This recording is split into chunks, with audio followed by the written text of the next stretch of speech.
I'm gay and I'm proud. It's time for Must Have Seen TV, the podcast dedicated to the sitcoms of the 20th century from I Love Lucy to News Radio. I'm your TV guide, Barb Hardley, and I want all of you to say hello to the Nantucket to my Martha's Vineyard, Ethan K. Hello, Ethan. Hey Barb, that was the best. That was my favorite intro. I am now an island in You're an island Massachusetts. unto yourself. And I'm Martha's Vineyard because I am a woman. And welcome to the final Pride Month installment of Must Have Seen TV.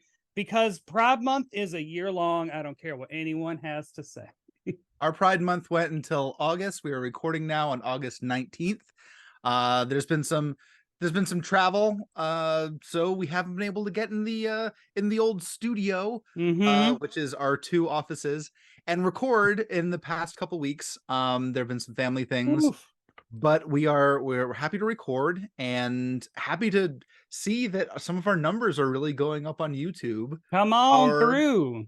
Our Alfred Hitchcock episode has over 450 views, which either says a lot about us or it says a lot about Alfred Hitchcock. About Mr. Hitchcock. And I have not, Barb is back. I'm doing drag. I have not done drag for most of Pride Month, which has been, I don't know, not an oxymoron, but inappropriate. I should have been in drag the entire month, but whatever. But I think that I look stunning. Let's just take a whole look. Hop onto YouTube so you can see the full eleganza.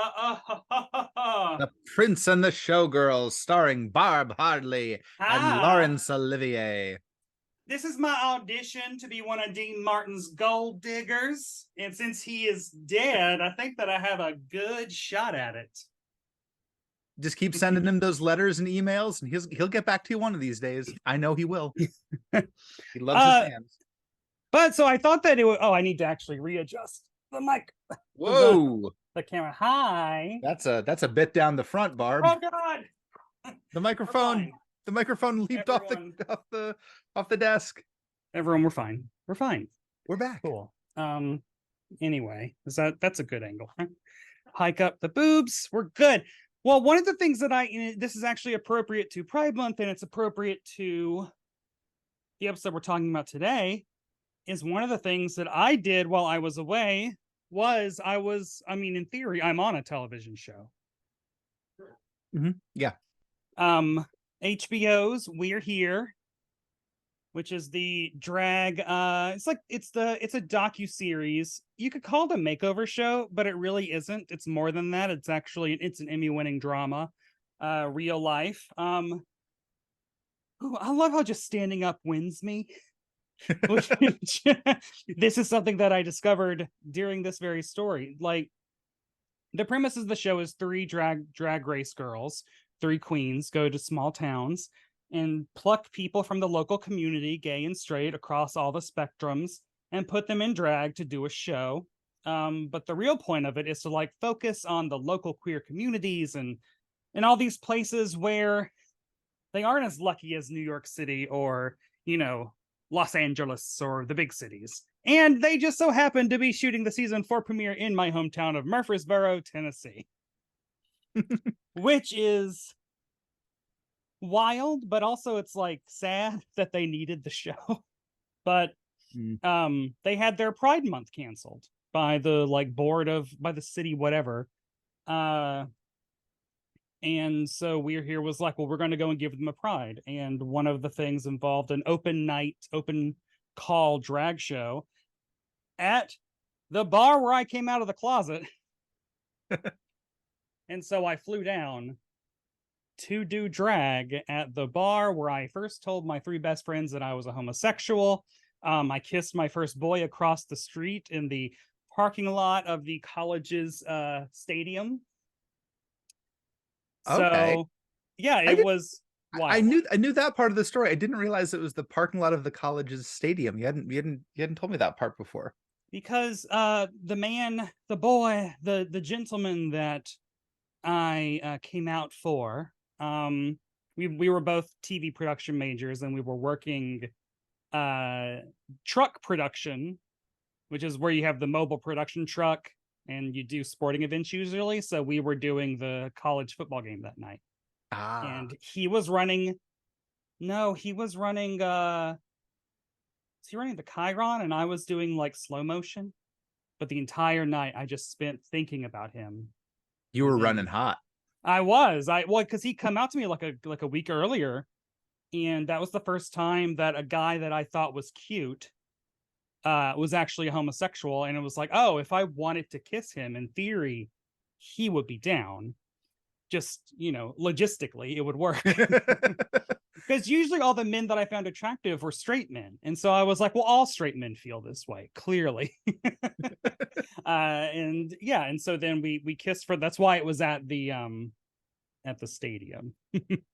That's a good story, though. I like and that I got story. to do drag after Sasha Velour, who's one of the new hosts, who was my favorite drag queen of all time, season 9 winner of RuPaul's Drag Race, which I have shown you at least once or twice. I don't know.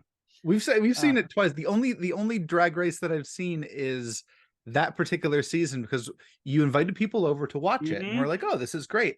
And then you've invited us over for Seb's birthday, and Seb wanted to watch Drag Race, and he said, oh, let's watch my favorite season. So we just watched the same season over again, like I want to say like 2 years later. So yeah, and I will also say that if anyone wants to have Drag Race party, season 9 is the perfect season because every episode is 45 minutes or 40 minutes, so you can actually watch an entire season in a day. It has, episode by episode, the best lip syncs of the entire series, I think, episode for episode. It has a lot of shocks, a lot of twists and turns, and then the finale is the first RuPaul's Drag Race finale to actually be exciting and to actually and it changed the entire franchise. So I told Sasha Velour all this. When I met her, I was like, we have season 9 parties. We love. So yeah, it was wild that I had to follow her. So you hadn't met her before? No, I've interviewed about 150 Ru girls in my day job. She's one that I hadn't. And so meeting her was actually a big deal. Fun. And for my number, I did a mix of Jessie Ware's oh my god, Free Yourself. But the verses I subbed out with the I Dream of Jeannie commercial from Nick at Night early 90s. I am sitting on a sofa, there's a TV in the corner. And then the second verse was the Green Acres theme, just the Ava Gabor part. So on brand. Very cool. Very cool. So you got to go to Tennessee. You got to be on television. You got to do drag in public like you've wanted to do for the past my second show, and it was in front of 3 RuPaul's Drag Race winners in the bar where I came out of the closet. So the episode should air, I guess, early next year. I don't really know what their timetable is, and I also don't even know how much of the show is going to be included in the series, but it's just like whatever. I did it, and I it was amazing. So you had to sign a release and everything. You had to do all that. Yes, I did. Yeah. So all right. So there's nothing legally stopping you from being on this television show. Please give me because then maybe my family will actually watch it and understand me just a millimeter. So we're gonna have some stuff to talk about with this episode.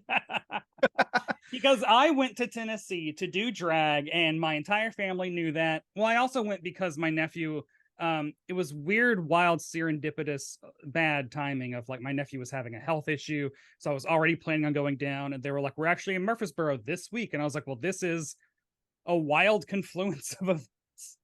So I spent time with my family, and they knew that I was also doing this show, and not one of them mentioned it. So anyway, what have you been watching? What have I been watching? That's a good question. There hasn't been a lot that's really jumped out. Although the new My Adventures with Superman has been a lot of fun. That's the new anime-inspired Superman show that's on Max, formerly HBO Max. So hold on, which rebranding is worse? HBO Max as Max? So which billionaire idiot rebranding is worse? HBO Max as Max or Twitter as X? Twitter as X completely, because the dumbest thing. Max, there were HBO Max for a while and they dropped the HBO. Twitter has no X's in the name. There's no reason to call it X. And also the fact that it came out that he wanted to rename PayPal X like 15, Yeah. like a long time ago. And the board was like, absolutely not. Good day to you, sir. So it is wild that it's just like he's just wanted to name a company X for a long time. And Twitter, oh darn, Twitter got it. Yeah, the one that I read about last night was that yesterday he removed the block button from Twitter X. So you can't block anyone, and it's believed to be because he finally saw the numbers of the number of people who are blocking him currently. Hi, me. Unfortunately, for all the major internet phone platforms, you have to have a block button for your social app to be accepted by the store. So we're going to see how that plays out. He is a dumb con man. Dumb man. Yeah. Dumb con man. But My Adventures with Superman, good. My Adventures with Superman. I said that really fast. My Adventures with Superman is a fun show. It's a different origin of a whole bunch of classic Superman villains. I want to think that Superman's going through a little bit of a resurgence. He's got his ups and downs, but the Superman comics have been really good. He's got this new movie coming out. They just cast some people. I don't remember the names because Rachel Brosnahan. Yeah, that's good. That's what I know. She's Lois Lane. Not in the new movie, not the cartoon show, but the cartoon show is entertaining, and we are enjoying that. How about you? What are you watching? Oh my Have you had time to watch anything? Wait, am I not watching? Oh, well, okay, so Drag Race France. Okay. So there are currently airing right now are Drag Race Mexico, Drag Race France, Drag Race Down Under, and Drag Race Philippines. So all four of those are airing at once right now.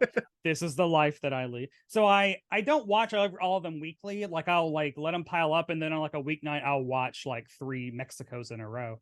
But we got caught up with Drag Race France, and I will say that Drag Race France is the best season of any Drag Race show, of which there have been 9 so far this year. It is the best of all of them, and I highly recommend people figure out a way to watch it. Wow Presents Plus is the easiest way.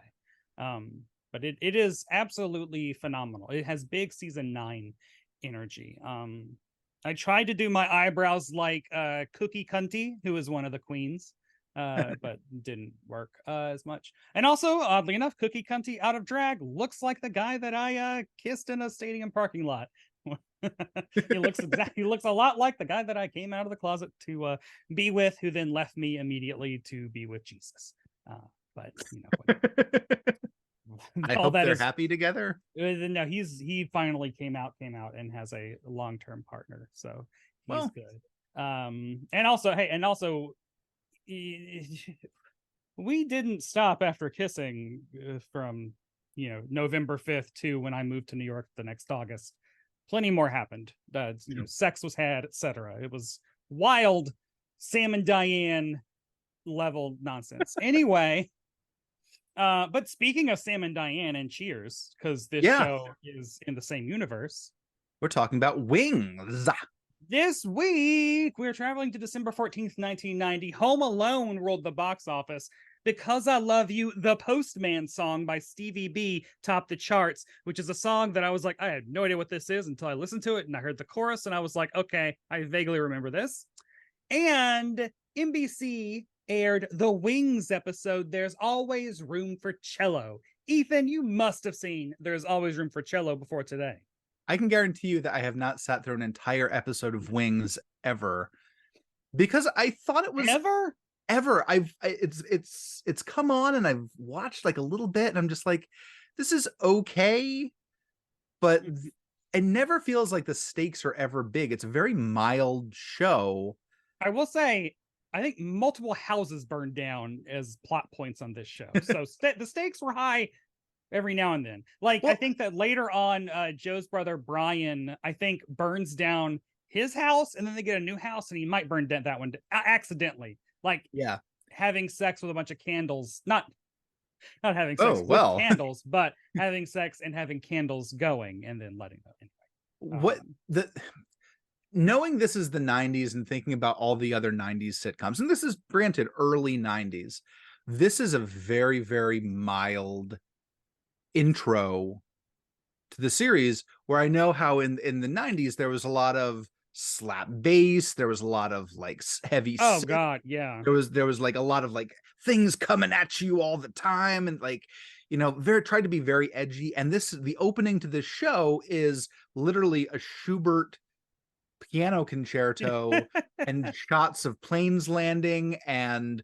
Nantucket, and it's literally what you would see behind karaoke when you're trying to do like a very, very slow Neil Diamond song. Like come sail away.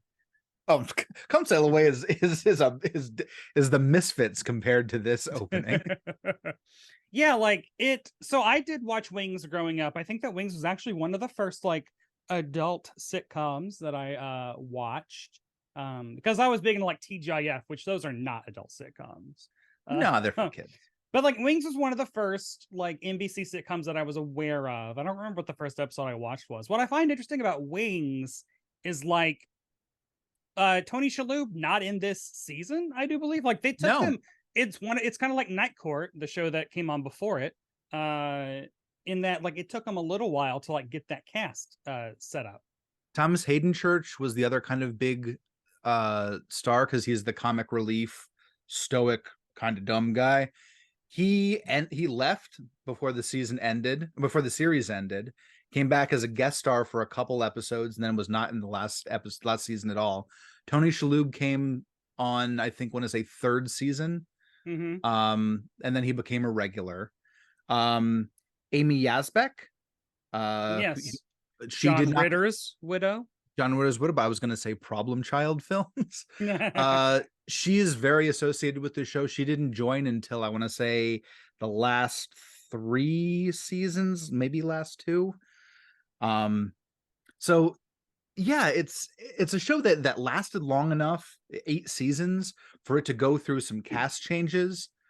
But the main cast, Tim Daly, Steve Weber, Crystal Bernard, David Schramm, for the entire series. Oh, and Faye, whoever, I can't remember who played And her. Faye, yeah, I didn't pull it up, and just kind of like looking at everyone else's cast list, she was the one that was just a TV actor. I don't want to say just a TV actor, but I don't think that she had any big breakout roles in the same way that Steven Weber might, or Steven Weber still popping up on stuff today, and every single time I'm like, "There's Brian."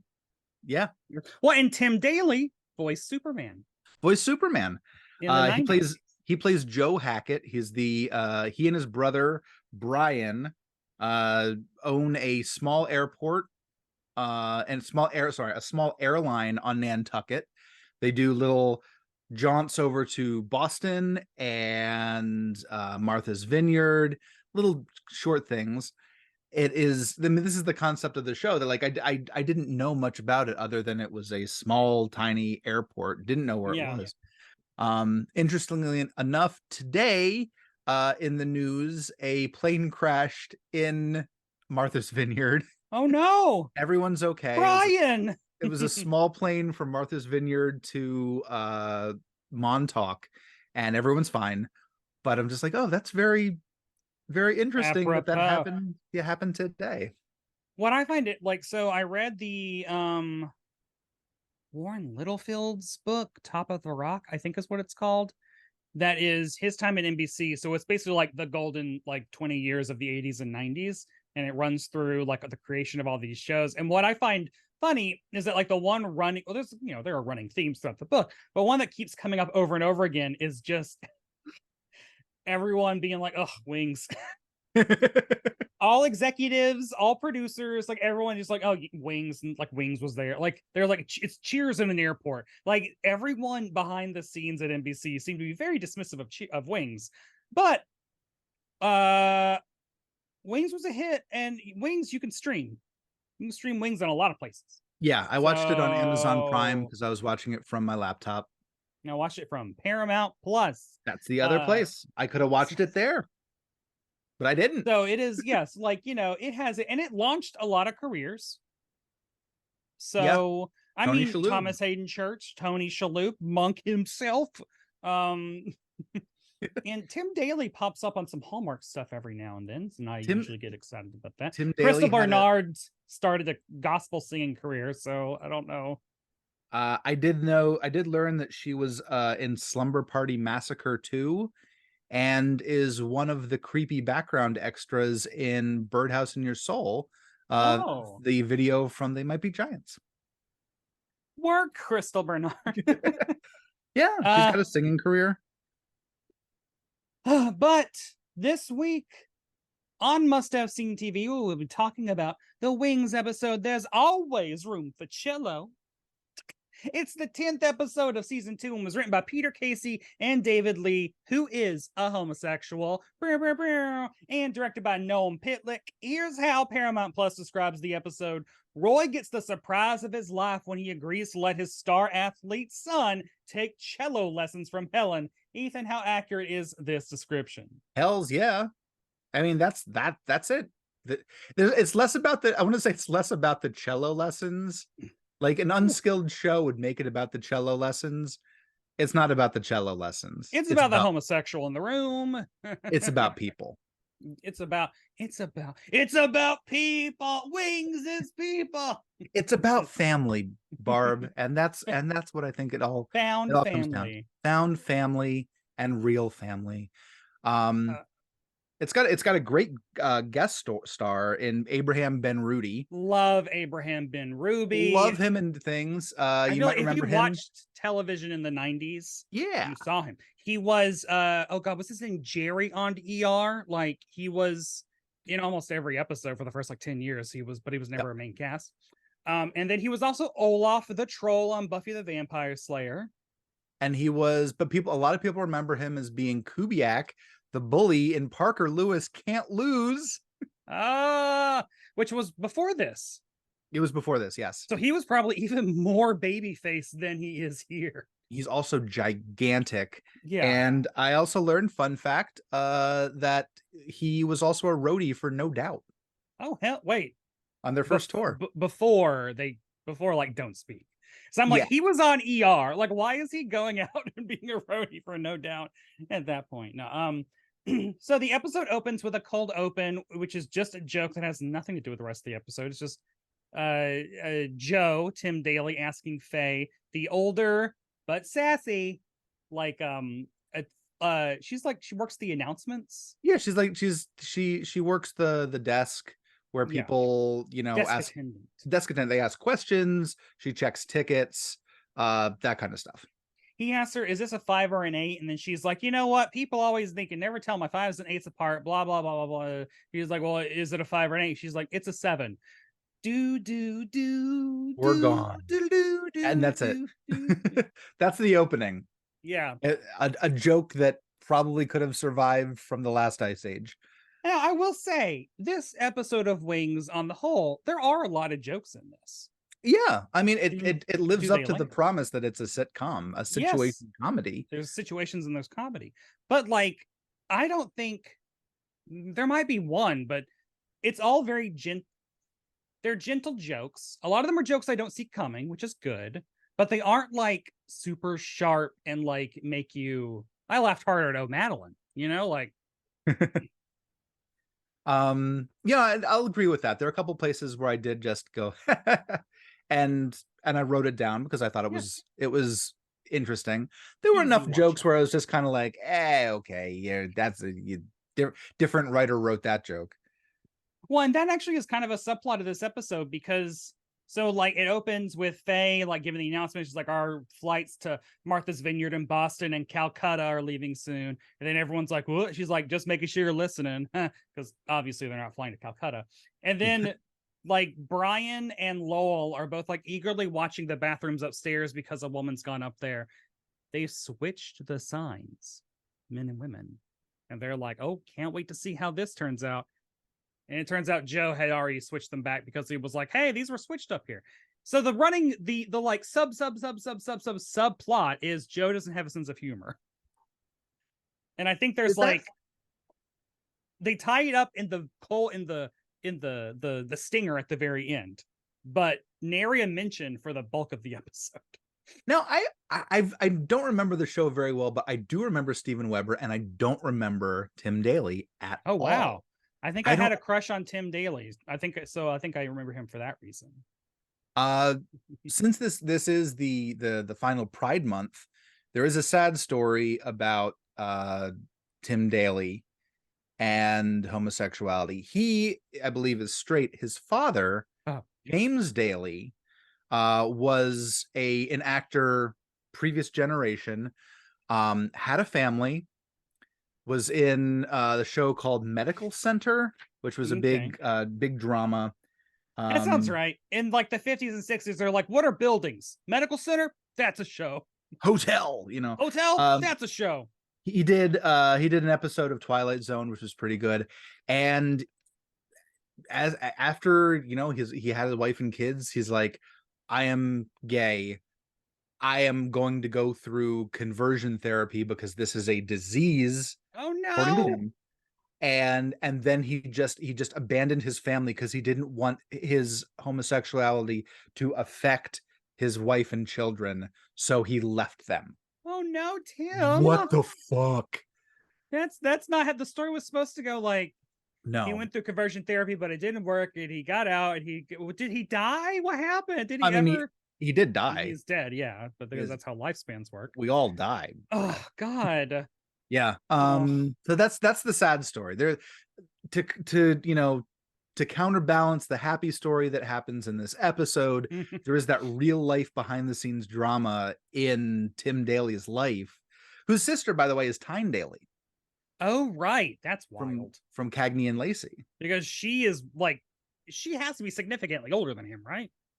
I don't know. I don't know the ages of these people. Yeah, but, no, so yeah. Oh boy, that's upsetting. That's a sad story. That's a sad story. But then we finally get like what the actual plot is going to be, because Roy, who is played by David Schramm, who is the jerk, he runs like the other tiny airline that like runs out of the airport. There are like two airlines. It's the two competing airlines. Roy's kind of like the bigger fish. And the other airline, Sandpiper Air, is the smaller of the two, and they both go through the same airport, the Tom Nevers Airport, which is a fictional airport.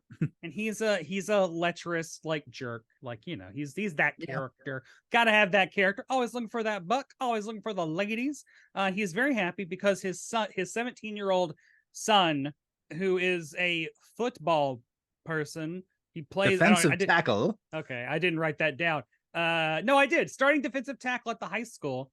He's 17 years old and he has a 19-inch neck, baby. And he's very proud of his masculine son. His masculine, big-necked son, played by Abraham Benrubi, who is about the size of a pyramid. He's gigantic. He's a huge man.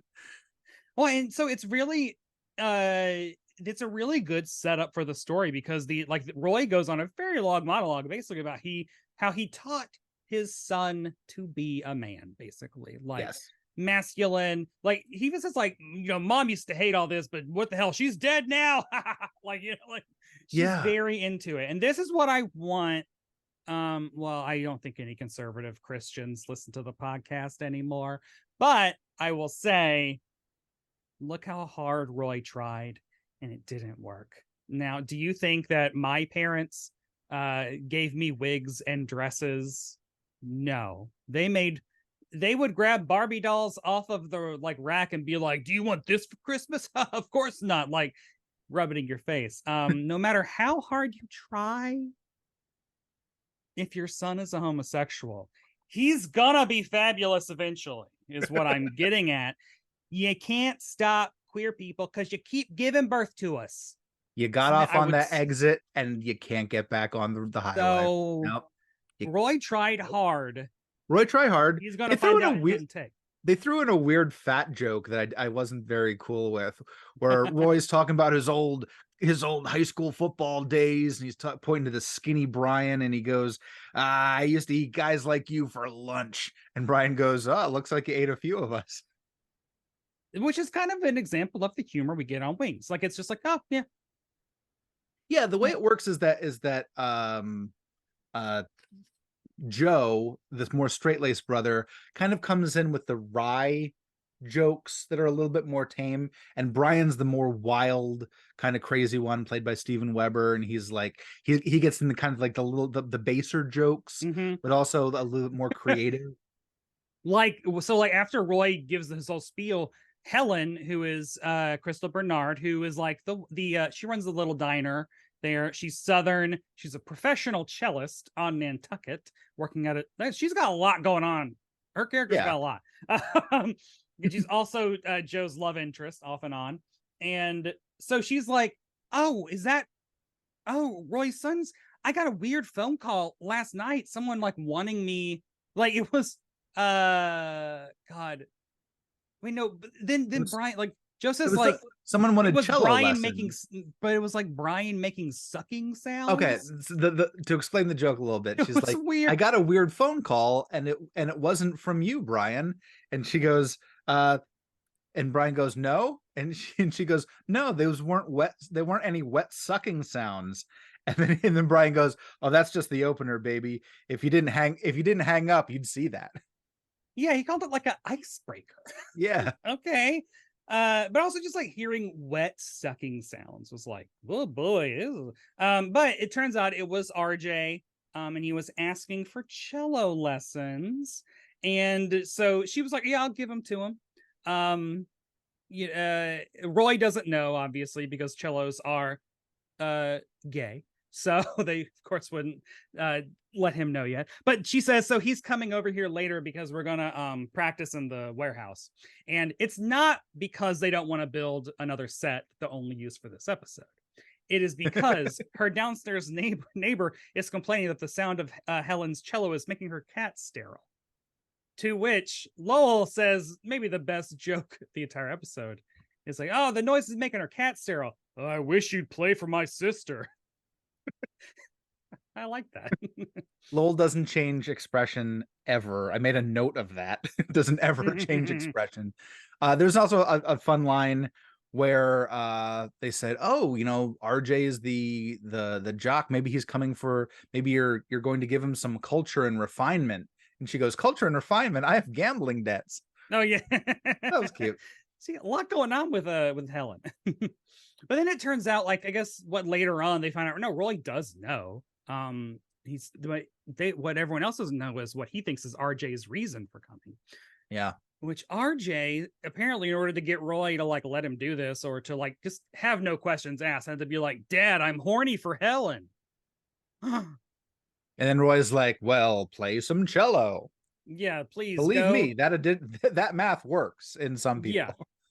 God, and then that leads to some nice double entendre where like Helen doesn't know this, of course, and so she's like, yeah, I have a real hands-on approach, and then all the guys are snickering because subplot, they're all very into jokes this episode, and this is a great practical joke, so they're all like watching a little bit. And then she also says, before long he'll be taking out his instrument and entertaining the family. Everyone thought it was good. So now I'm trying to relate myself to RJ as the resident homosexual, as if viewers and listeners couldn't tell. No, I'm trying to think about if I ever lied to. I think I just didn't do the gay stuff. Didn't do the gay stuff. If there was like a whiff of they could question anything, I just didn't do it. And that's kind of how Roy's feeling, is that his son RJ has given him no indication that anything is different. Yeah. So now we get the first cello lesson, right? Yes. In the hangar, which is a huge set. Like later when they pan to like show the rest of it, I'm like, this is ginormous. It's huge. And I think that she starts off as she doesn't do a good job of teaching the cello, because she asks, can you read music? And he says no. And her only explanation on reading music is, well, this note here is the hen, and that's the whole note. And these notes here are the little chicks. These are eighth notes. And I'm like, I didn't learn eighth notes for like 6 months when I started the piano. You start out with whole notes and quarter notes. You don't just go bum, bum, bum, bum, bum. No, you go bum, bum, bum. This is thrilling for people Bum, bum, watching bum, on bum. YouTube, I'm sure. Well, and she also only has a little book for little children to like teach Yeah. them. So it's all like with hens and chickens and stuff. I still have my version, which has little gnomes. And it's from the Oh, 1950s and is unfortunately racist in parts, but it's what I got in 1987, 1986, 1987 when I started playing. I still have it. It's sitting next to my keyboard right now. aw. So as soon as like the lesson starts, they're going at it, and then Joe like walks in and pulls Helen aside to tell her like, "Hey, this is actually like what's happening." Yes. And what I like is that she's not mad when It's she finds out flattering. that. Yeah, she's Yeah, like, "Oh, she's well, like, that's "Oh, well." nice." Yeah. Yeah, It's and so not she, there, there is no hint of impropriety or threat. mhm. It's just, oh, it's cute that this person who towers over me by literally 3 feet likes me, and I'm just gonna play with that. I'm just gonna be comfortable with that. Abraham Benrubi was like, I can't imagine they had anyone else in mind for this, or like he came in, they were like, well, shut down auditions. It's clearly him because he is young, huge, like, but also I could never imagine him hurting anyone. No. Even before we find out that he's gay, when they're like, he's horny for Helen, it's like, well, I'm not imagining him posing any threat to her. I'm like, he might give her a flower, like Yeah. that's, It's good casting. Abraham yeah. Benrubi has done a great body of work, and this is just him being a young actor and gigantic. Yeah, it is great. So she goes out and she's like, well, we can just put this, cello pretense aside. Let's talk about, she starts talking about hormones. But wait, then she starts panicking about Because if he, he just keeps saying, I just want the yeah, cello lesson. I just yeah. want to learn the cello. Like, And is it she's like, me? yeah, she's like, don't you like me? And he's like, I just want to play the cello. Just want to And play the cello. he ultimately is like, it's not you, it's me. I'm gay. And what I like is that she's not shocked at first. They go to commercial break and they cut on her not being, she's like, oh, okay. Or no, she's like relieved. She's like, oh, thank God he's still like, he's not into me because he's a homosexual. I'm still hot. But then it comes back and he's kind of like, and she's like, well, dude, is there really not like what's going on here? Yeah, it's the thing that I remember seeing it in like every sitcom that where a character says they're gay is that, are you sure? Yeah. Are you positive about that? So she does all that, and I Yeah. like that he's like, I've gone to the library. Donahue did a whole week on it. I haven't found anyone to be gay with, but I'm pretty sure. Which Which, I don't know. I mean, I've been to Nantucket once. I am sure you can probably find somebody to be gay with now in Nantucket. yeah, this is a tiny place, man. It's pretty Oh boy, small. They had a really good ice cream, I recall. I haven't been. But what I love is instead of this being a sad coming out story, there are things to talk about later on. But right here, there is a happiness. Like he comes out, he's this is the first person he's told, and he is suddenly so happy. Yeah. He's like, this feels great. And I want anyone, if you are closeted and questioning whether or not to come out of the closet, that is accurate. It feels so good to finally say, I'm gay. I remember that night driving back from the Burrow Bar and Grill after kissing my first boy and telling my 3 best friends that, I guess I'm in a relationship with this guy now. I was like just like screaming so happily while driving home. Just like such like euphoria that this episode conveys, which actually is a part of coming out that we don't really see that much. And then he immediately starts telling everybody. Yeah, there's no joke to it. He's just like someone who walks in the door. He's like, Hey, I'm gay. hey, I'm gay. And everyone's And like, she's like, oh, everyone should be happy. And then Joe comes in, and Joe's response is kind of funny, where he's like, pulls Helen aside, is like, 5 minutes ago he was horny for you, and now he's gay. What did you do? Like, it's funny. But then he tells Brian and Lowell, and then is it like Lowell is like, what? He's like, and then RJ's like, well, what do I have to do to prove it to you? And he's like, nothing, absolutely nothing. Also thought it was funny. I felt that there was just a lot of support and not a lot of judging from the main crew. Yeah, this isn't like Cheers, where you find out that half of the cast are just full-on homophobes. But I still love Cliff, and I know that his homophobia comes from being closeted. Cliff, you can come out. It's fine. And this show did cross over with Cheers in several places, and Frasier. Yeah, created by the same people. Yeah. Weirdly enough, this is another kind of like just dark thing about planes, is that the creator, the producer, David Angel. Oh, yes. Oh, God. Died in the first plane to hit the World Trade Center. Mm-hmm. Like, the show itself is so dull, but everything around it, you're like, wait, what? Well, and I also think Thomas Hayden Church left the show under...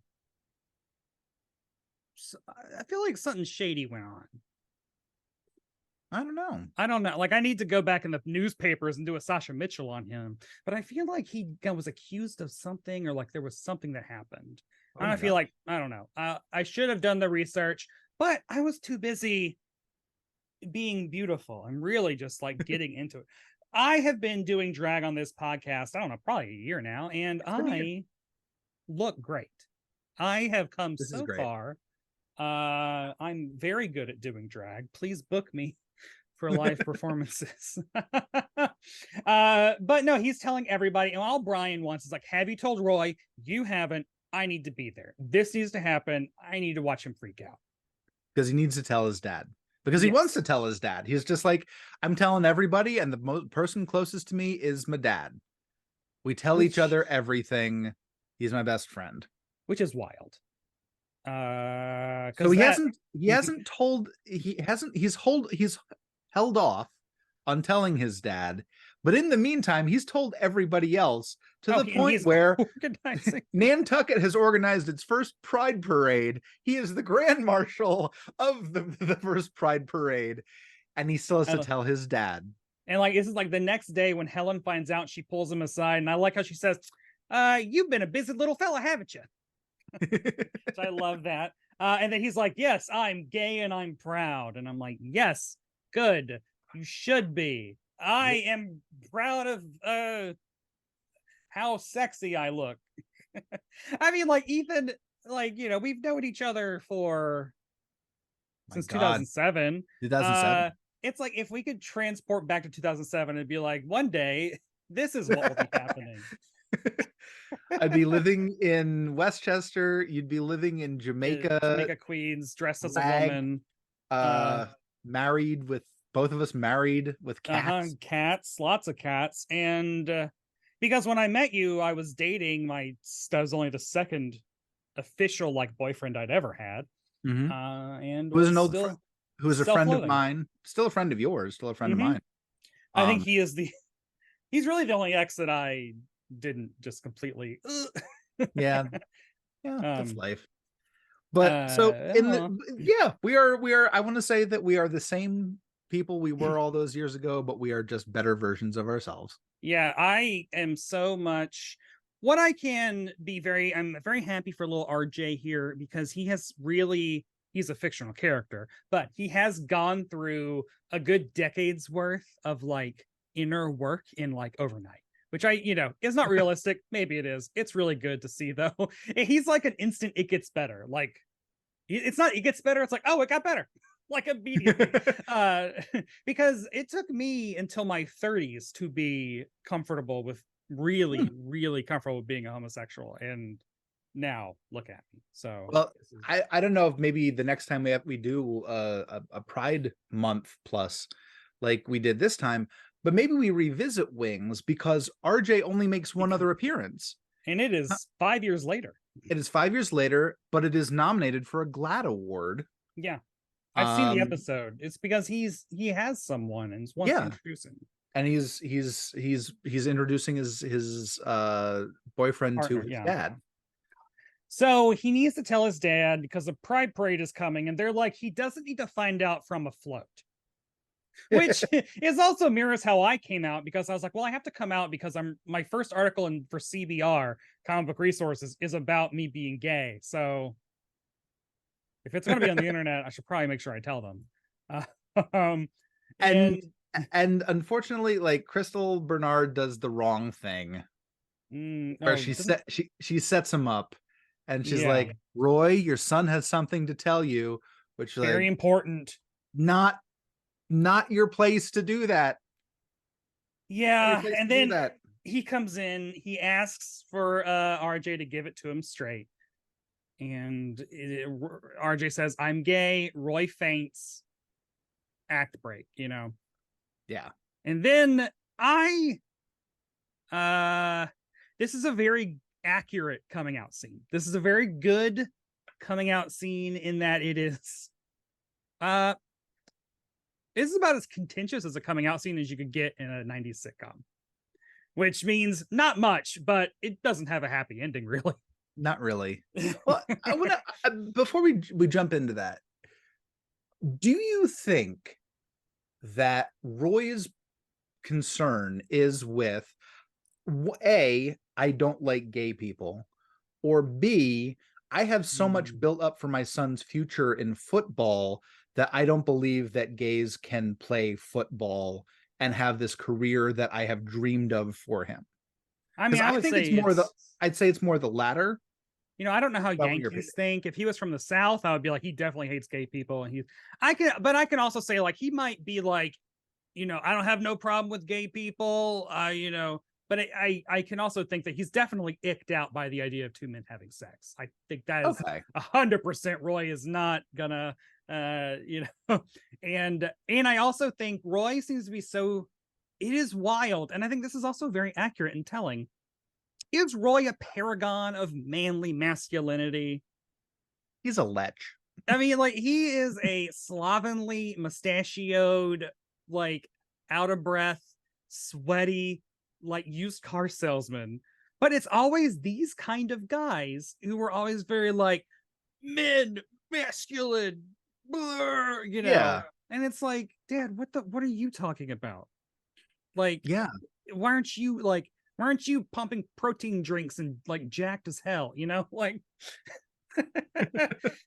but it's like, yeah. So I don't know. I think that he is I think that, for my parents, it was a lot of, they can't believe I hadn't told them.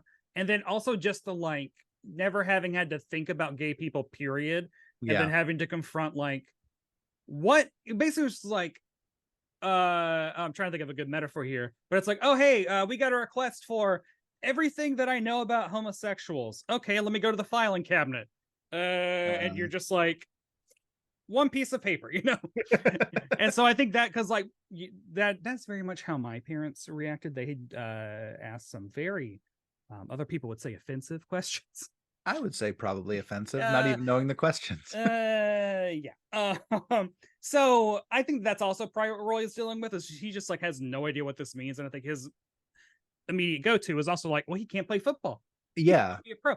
What the hell? Like, you're not. That's what he says. He says it at least once, I think twice. Like, I thought you were going to play football, and RJ's like, I'm still gonna.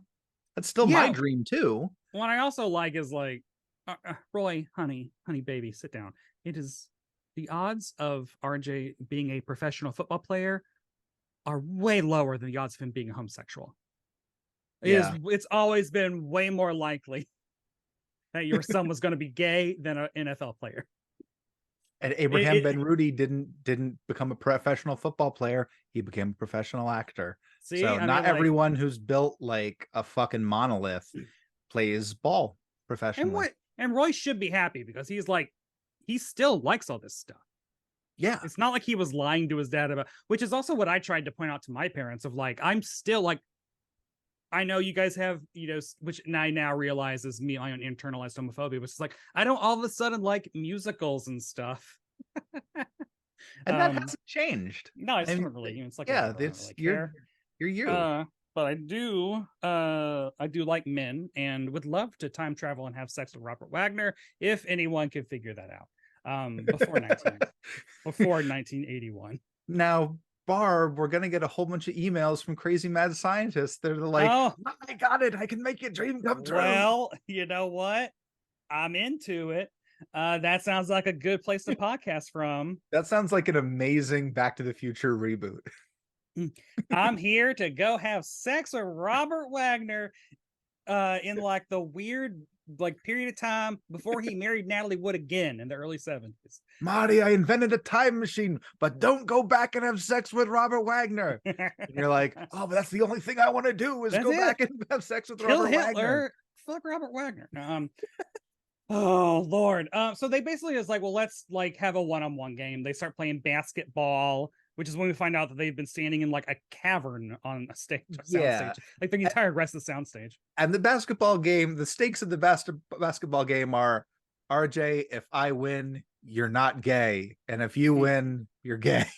Which is just like, okay, all right, that's weird.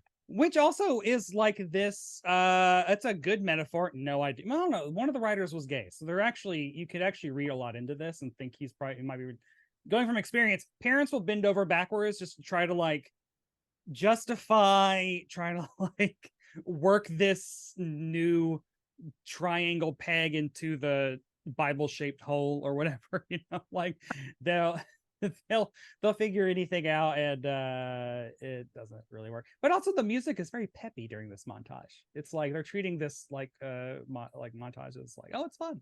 I just never felt the stakes were very high on Wings. No, not until the houses started being burned down, and even then I don't know. Did they show like a burned out house, or did they just have someone walk into the old airline set being like, oh, the house burned down? Oh, I don't know. I need to watch the whole series. I doubt they built an entire set burnt down like they did for Streets of San Francisco, where that hotel room. Yeah, that hotel got ruined. And then like he's like, all of a sudden, like we cut to them like laying on the ground. They are sweaty, and Roy's like 26 out of 51. Oh, I do like that at the beginning. Roy shoots like a 3-pointer and like lands it. Yeah, Roy's got some skills. He's still got some skills. I wonder how he did that. And then he says like, well, you're my son. And the response is like, I always will be. And it's like, that's so sweet. And you think it's like, oh man, yeah, we're heading towards a resolution of some sort. It's gonna be great. Roy's not gonna be an asshole. And then he's like, well, is there any chance? No. Is there a 1 in a million chance? No. Is there a 1 in a billion chance? Just say it so I can sleep at night. And RJ's like, I don't, maybe 1 in a billion. You're not sure? I knew it. Let's keep playing. Like, and then and that's where we end. And we'll say accurate. Hey, it is. I have known many gay men who have had sex with women. They're just like, I want to give it a shot. Oh, and also just Roy needing an out just so he can move on and like hold on to hope. That whole like say it's 1 in a billion so I can sleep at night is very like, oh God, not a good trips. The like not like, so we don't get any understanding. We don't even really get like I love you and accept you for who you. He doesn't. There's none of that. No, I think the rest of the cast did that. Yeah.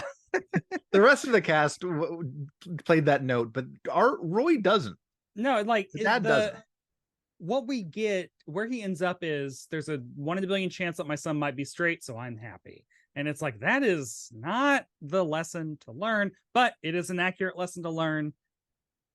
It's realistic. Wings, went for the gut. Yeah. And then And then the end of the episode. He does have a great line. RJ does have a great line after he finally wins. He goes, "I win. I'm gay." It's just like I thought it was just a good delivery. Which, honey, that was me. When they call the 2020 election, honey, it's like I win and I am gay. Please register to vote. Definitely. Please vote for Joe Biden. Anyway, and then the little stinger thing is like Brian and Joe talking, and Joe's like, "Oh, it's funny. I mean, everyone thinks you're gay." To Brian, and I did like Joe says, "Yeah, you might want to stay away from the wharf," which those guys have been out to sea for a while. I do just like the idea of telling someone stay away from the wharf, or just the word wharf in the context of gay people. I love for some reason. Stay tuned for our next podcast. Stay away from the wharf. Stay away from the wharf, honey. And then he's like, "Well, yeah, your walk's kind of gay." And then Brian starts to walk out, and he tries to watch his walk, which is funny, and then he goes out. It kind of, I want to say, the episode kind of fizzled with that. Yeah, they could have done something else, but they did have to bring it back to their main characters. Yeah, like how do Joe and Brian react at the end of the day? As one accuses the other one of being gay. And they could have revealed that their dad was a homosexual, went to conversion therapy, and then disappeared. They could have done that. I wonder if that was an idea that was tossed around. I mean, that's got to feel weird for Tim Daly being like, "So look, we know about your dad, and we think it's a good episode for a good cause, but it probably might echo a little bit differently for you." Ugh. So wild. I need to learn more about that. Yeah. He was I remember him from a Twilight Zone episode where aliens land, and the guy in a diner hears about it through the radio and discovers that people in the diner are all aliens and stuff like that. I like this. I like Twilight Zone's got good episodes. That's my jam. You ready for some must-have facts? Okay.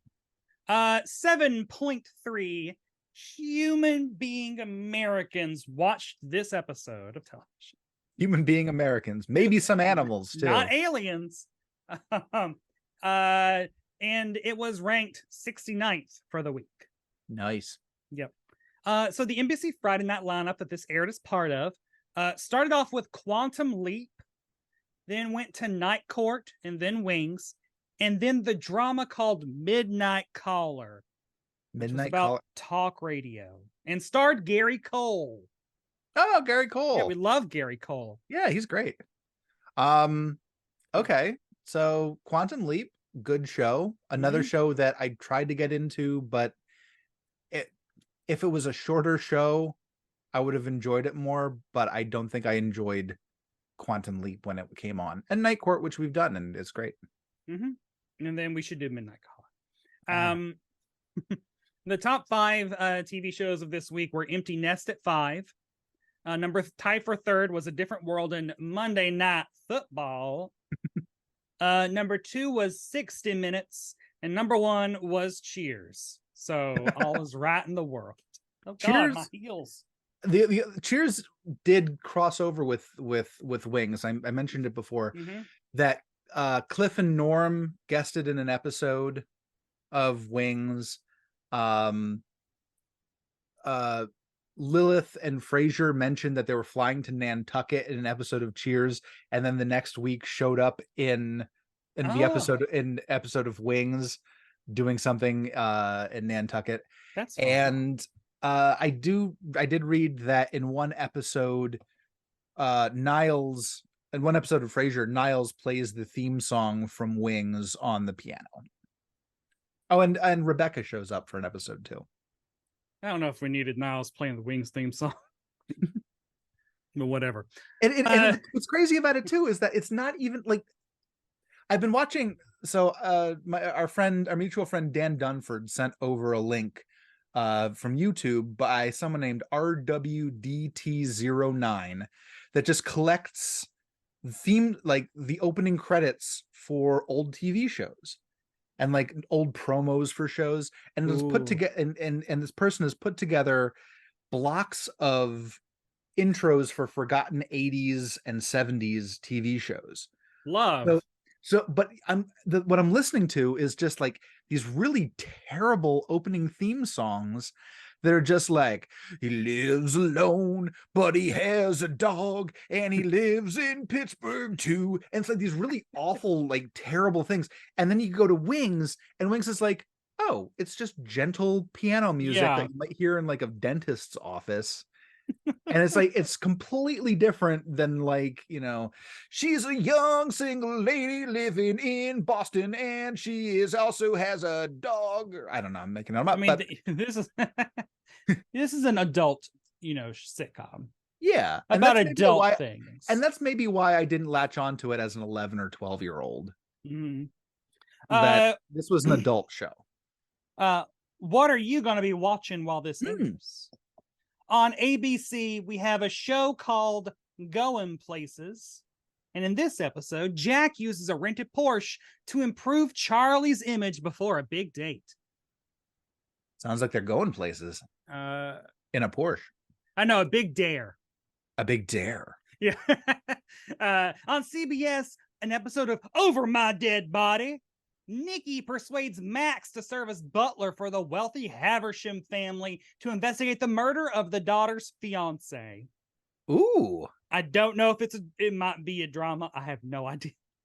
On NBC, we got Wings. Roy has an eye-opening experience when his son RJ takes cello lessons from Helen. And then lastly on Fox, we got Against the Law. Flashback depicts McHeath's battle to secure reprieve from execution for a brilliant jazz musician. So Wings is the only thing I've heard of. Yeah, Wings is the only thing I've heard of, and I'm So we got rented Porsche for a big dare, posing as a butler to investigate a murder, and flashbacks depicting a reprieve execution for a brilliant jazz musician. probably posing as the butler. Oh yeah, that seems a little bit interesting. I think for Wings to work, I'd have to know who Roy is.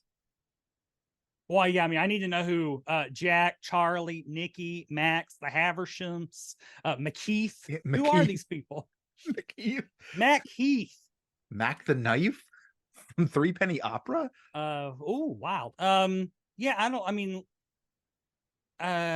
Over My Dead Body does sound fun. I like a good solving a daughter's fiance's murder. Daughter's But fiance's murder.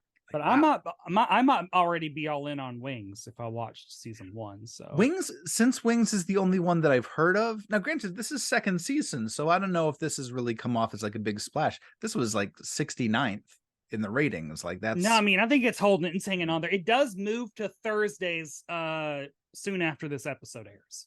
And I did look at, and it starts at kind of low, and then as the seasons keep going, it trends upwards, and then right about midpoint it starts dropping down again.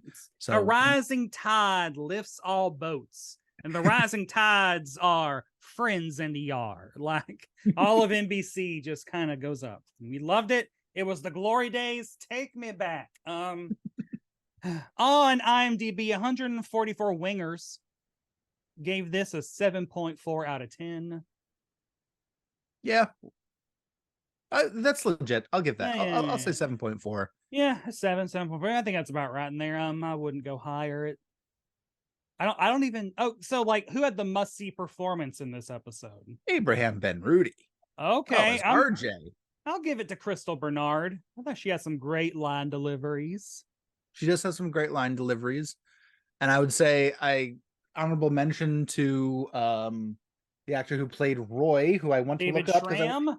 Yes, David Schramm, for playing basketball and getting all those points. Scoring a 3. We got to see him do that. But really, RJ's just happy. He's the heart and soul of the episode. Yeah, everyone else is just kind of ancillary. But I think that Abraham Benrubi, you got my thumbs up. You did a great job on this one. And must other people see this episode of television? Yeah. I mean, it was nice. I mean, I think in terms of seeing a diverse assortment of coming out episodes, this is definitely a different kind of one because it doesn't Mhm. have a hug at the end of it. I might also, even though I haven't seen it, like this one was not nominated for the GLAAD award, but the ones in 5 seasons later was. mhm. So maybe that one has a little bit more oomph, maybe a little A bit more. double feature Yeah, the RJ two-parter, which they'd probably release on on VHS. VHS. Yeah, like the RJ Chronicles. Yeah. Oh, um, but I mean, that's it for Pride Month. Um, and after this, turning back into a straight man. I'm sorry. No, Literally it's gonna be a problem for a lot of aspects of my life. no, don't never change. Never change. No, I mean, hey, I spent a week in Tennessee, and not just Tennessee. All my family moved to the more rural parts of Tennessee, so I had to spend a couple days in Shelbyville, which was fun. That's a fictional city from The Simpsons. What are you talking about? I tell you, after like 2 days in Shelbyville with my family, I was like, I cannot wait to put on heels and a wig and makeup. Oh my god, dress is gonna be so good. I was like, get me somewhere gay. Yeah, And you but came I back. bought a lot of comics, so Yeah, that's what I'm jealous about. You bought all those comics, and I'm like, you got the first appearance of Mystique, got the first appearance of Misty Knight. what I like about Mystique, Mm, and this makes sense for Mystique, is she has 3 first appearances, and she has 2 cameos and then a first full, and they're all Ms. Marvel, like 16, yeah, 17, 18. And I had all of them, but I didn't have her first cameo. Now I do. now you do. It's like great. Oh, I should say, yeah, if you're in Middle Tennessee, oh god, which one? Outer Limits in Murfreesboro, I really enjoyed. And of course, The Great Escape in not the one in Murfreesboro, and I don't think not the one downtown, if that one's still there. The one that's in front of the old time pottery. But they had a very large selection of back issues and had really interesting little categories. They had like new comics that they had just bought were up front in alphabetical, so fucking key. So it's like, oh well, these are new ones that they've bought that they haven't put out into, so that's cool.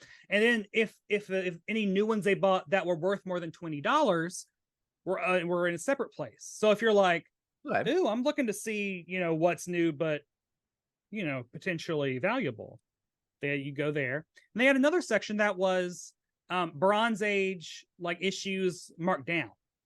Oh, that's cool. So it's like oh my god, Shang-Chi's first appearance was worth a lot of money 2 years ago. Now a little bit less, so it's there kind of thing. Did you get that? Did you buy No, that? they did. No, I don't even know what that is. Oh, That's probably one of them weird magazines. I did buy a bunch of those weird magazines though. I got the Paul Gulacy cover with Misty and with the Daughters of the Dragon and Black Widow, and it's it's weird. I got that one. they were a different kind of book. Like they didn't shy away from violence and nudity. Tits, nudity. Yeah, they did it. In your Marvel superhero comics in the I got 70s. I got a couple of them just a couple months ago. There was a claim sale, and I'm like, no one's jumping on these books. And I started looking them up, and I'm like, oh, they're actually like really popular and like worth something. So I got a whole bunch of like, there's like a DC fanzine that was like really good. It was like a DC fanzine that was like worth a whole bunch. And then one of them, I opened it up, and there was a letter from Mark Waid. Like a young Mark Waid Love had it. typed up a letter complaining about the issue itself. So I don't know whose it was. Wait, And like a someone reached out physical to him. letter? Yeah, a physical, like typed out letter. Like his pen pal owned that beforehand? A mutual friend asked, like, do you remember this? He's like, I don't remember it, but it looks like something I would do when I was like 14. Wild. Because it was correcting things in the issue. The like, no, that wasn't his second appearance. Good work, Mark Waid. Love you. Mark, love you. Doing great work. That does it for this episode of Must Have Seen TV. Ethan, where do you want people to find you? I'm on Instagram at EthanK55, and I'm on Blue Sky. I joined Blue Sky. I am tweeting into the void to my three followers, two of whom are like anime of the day accounts. So I don't know, I don't know if they're looking, but thank you for everyone's following me on Blue Sky. It's a thing. I think I'm just Ethan K. dot Blue Sky, whatever their weird convention. I have one, but I haven't set it up. I got one, and I was like, well, I'm just gonna wait and see what shakes out. I think Threads ain't happening. Nope. I posted once on Threads and said, no, this is not worth it. You can find Barb Hardley on Instagram at Barb Hardley, and you can also find me on YouTube at Barb Hardley, where I should be putting up my We're Here performance, because I did have a friend tape it. I should be doing that at some point.